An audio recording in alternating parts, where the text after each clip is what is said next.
you'd already had quite a few games played without a traditional center, but was there value to appreciating what you guys could do with this lineup the way you played that night?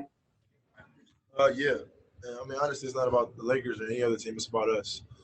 Um, and taking these days, these practice days, these games to tighten things up and making sure we're ready to go when it counts. So obviously, the next opponent on our list is the Lakers tomorrow, and we're going to take that same mindset and try to apply that mindset into the game.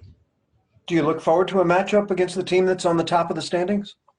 Every game is it's not about who we're playing; it's about us. So we had that same approach against the Portland Trailblazers last night. Thank you. Kelly Eco. Hey, James, speaking of just being about you guys, how have you seen the defense from last game and the second half? I mean, we made a couple mistakes, obviously, throughout the course of the game, but for the most part, it was good. Our defense was good enough to win. Our offense just wasn't as crisp as it was. And throughout the course of the game, we took some rush shots, some bad possessions as a group, and you add those up throughout the course of the game, and it leads to them getting easier points in transition, or makes our shots tougher. So overall, defensively, I thought we were pretty good, pretty solid. Our offense wasn't as crisp as it been. Haley Griffin. James, with the playoffs in less than 2 weeks, 5 seeding games remaining, is there a sense of urgency going into these games, knowing you have limited time to work to where you want to be when those playoff games begin? I think this just urgency was when we got in the bubble because we knew that we only had a few preseason games and 8 regular season games and then playoffs. So it was a sense of urgency from the jump, and I think we keep harping on, getting better every single day, watching film, making sure that we're great at, defensive switches and communication, and offensively getting the shots that we want, that we watch film on. So that's just the urgency has been there since we got here. Saman Ali.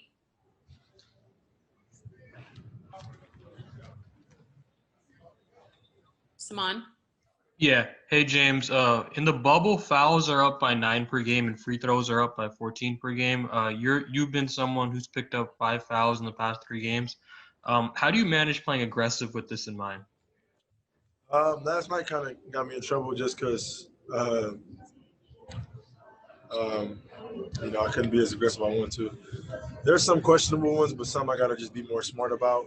So, I'll take the blame on that as far as, putting myself in positions to foul. But overall, you got to be in better positioning and things like that.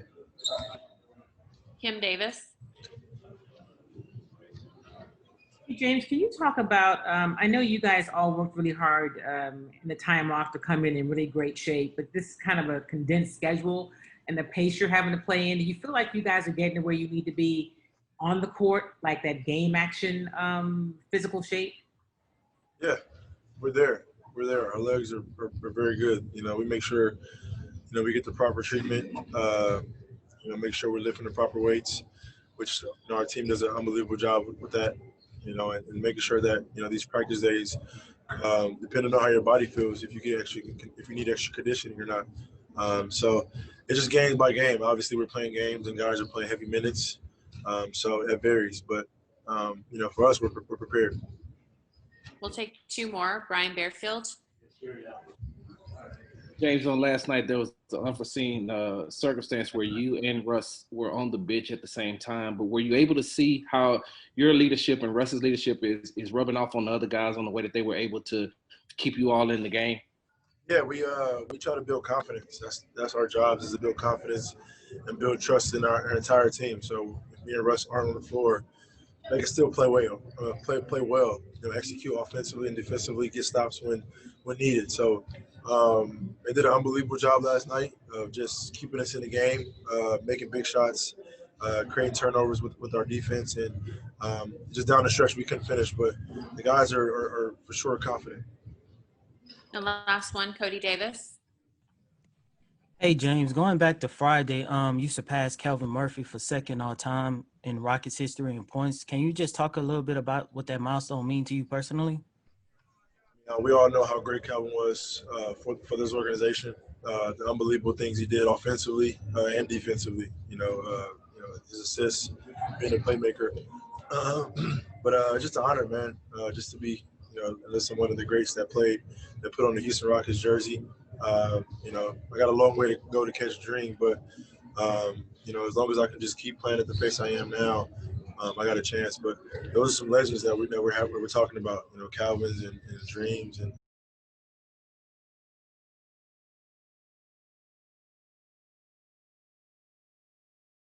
in the regular season with this injury, it's a back-to-back. Yeah. The Lakers have nothing to prove. They've already got the #1 seed.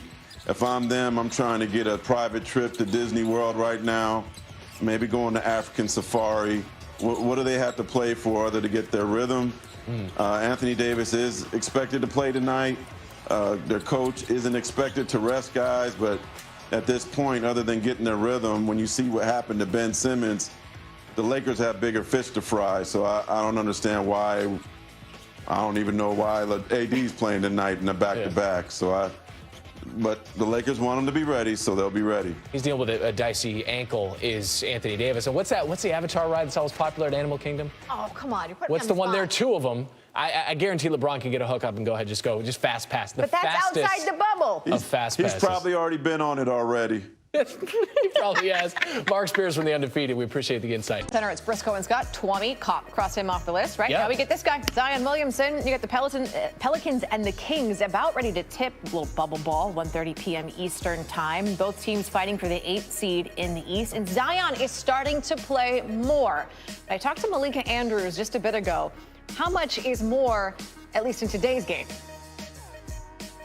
They're still building on that 25 to 30 minute range, and you're probably still going to see him coming out in those 5-ish minute bursts. The longest stretch that he has been on the floor here in Orlando is just 5 minutes and 39 seconds. But he was really happy just to be out there at the end of the game, and that is their goal, is to build up those bursts but save enough energy in the tank so that he can play in the fourth quarter. So Alvin Gentry said that he's not necessarily planning to hold back any gas in the tank because he feels that his guys, particularly Zion, will have plenty of time to recover in between today's game and tomorrow's game.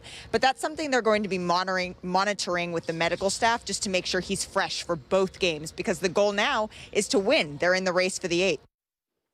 As expected, it is tight for the 8th seed in the Western Conference. So when this day began, the Pelicans were 2 games back at the Grizzlies. The Kings are 3 back. And by the way, the 3 back takes you all the way down to 13th in the West. Now, as at the start of the day, ESPN's BPI does say the Grizzlies still have a 50% chance to make those playoffs. So you're telling me there's a chance? It's time for half-hour headlines on a Thursday. Nicole Briscoe, this is where we go through some of the top stories on the day. Are you saying it's because they haven't been around in a while? I know you're skosh rusty. Ben Simmons also, while you were gone, playing out of his mind in the bubble. Now we have a problem. Yeah, it's a problem. This is new, according to our Adrian Wojnarowski. It is not good news for Ben Simmons and the Sixers. This just in, Simmons has been diagnosed with a dislocated left kneecap. Brett Brown addressed the media and said that there should be some more information on the timeline in the next 24 hours. Brown said the team is still, quote, coming to grips with the news on Simmons, and noted that Simmons, as Randolph just said, was playing really well and wanted to keep playing, worked hard during the pandemic. ACC releasing its football schedule today, and Notre Dame is going to fire this thing up. The Irish opening up with Duke on September 12th in the first week of the ACC season. Clemson, the top-ranked team in the country, according to the big week for Tom Brady. 43rd birthday as of Monday, now 43-year-old. 21st training camp of his NFL career, though this is the first one in that new uniform. The Tampa Bay Buccaneers with his former favorite top target in New England, Rob Gronkowski. So new team, familiar face. First meeting with reporters in Tampa. Ultimately, my goal is to go out there and do what I've always done, is to be the best I could possibly be for the team. And, I've tried to catch passes in my career. I've tried to make blocks. I've had a few runs, but I'm not very good at any of those. I think my best ability is, reading defenses and throwing the football. So I think all of us being on the same page, which is something we're really working hard at, to try to get on the same page after, not having many opportunities. We haven't had a full speed practice yet at all. So I'm anxious to get that started so I can start learning. I have to work at it pretty hard physically still. I put a lot of time and energy into making sure I'm feeling good in order to perform, at my best. But mentally, I think that's been the thing that's, obviously has its challenges. And I think you couple that with, the coronavirus situation, and it became even more difficult. So I think conversations we probably would have had, in April, we're having now. And I think that part is a bit challenging too. So,